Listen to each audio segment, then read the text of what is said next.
Back to this part of the world, hundreds of thousands of people are gathering in London to call for a second referendum on Brexit. Organizers are hoping to convince lawmakers to back a new public vote on whether Britain should follow through on plans to leave the European Union. The march is due to conclude outside Parliament, which has so far failed to agree on a formal exit deal with the bloc. Earlier this week, Prime Minister Theresa May and EU leaders agreed to postpone Brexit, hoping to allow Parliament time to pass a deal.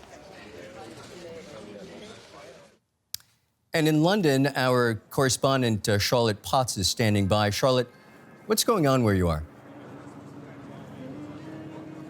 So people have been gathering here in central London carrying European and UK flags basically from all over the country. 200 buses arrived from the Scottish Highlands up to Wales and from Cornwall and from all London neighbourhoods. Organisers are actually expecting up to 1 million people joining this march to here in London today. And the number one demand is of the protesters today that they are demanding a second vote, a second referendum. They want to put it back to the people, and they want to vote on whether to accept May's deal that she negotiated in Brussels over the past month, or any kind of deal for that matter. And they want to vote on whether the UK should actually indeed stay in the European Union after all. So the motto here today, the people that I've talked to have been telling me, stop the Brexit madness. And that is on everybody's mind. People are angry at politicians and the government for wasting two years with these negotiations. They are tired of the political process, and they are hoping that a second referendum could be the number one solution here. We've all been looking into crystal balls for months now. I'm going to ask you to do the same in this moment. How likely is a second referendum to happen?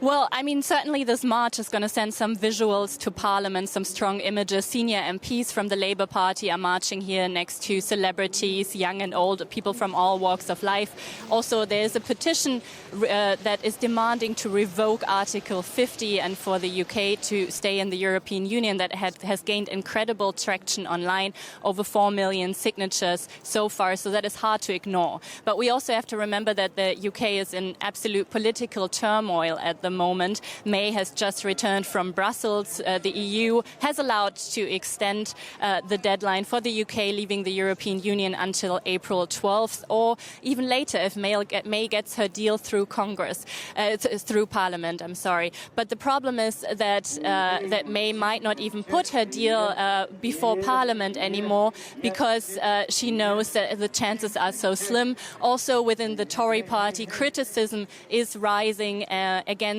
Theresa May for her to step down as Prime Minister. So again, there's no clear path forward, and so this is what protesters are demanding today. They are demanding a second referendum and are hoping that that will be the solution to the political turmoil here in the UK. DW's Charlotte Potts in London for us. Charlotte, thanks so much.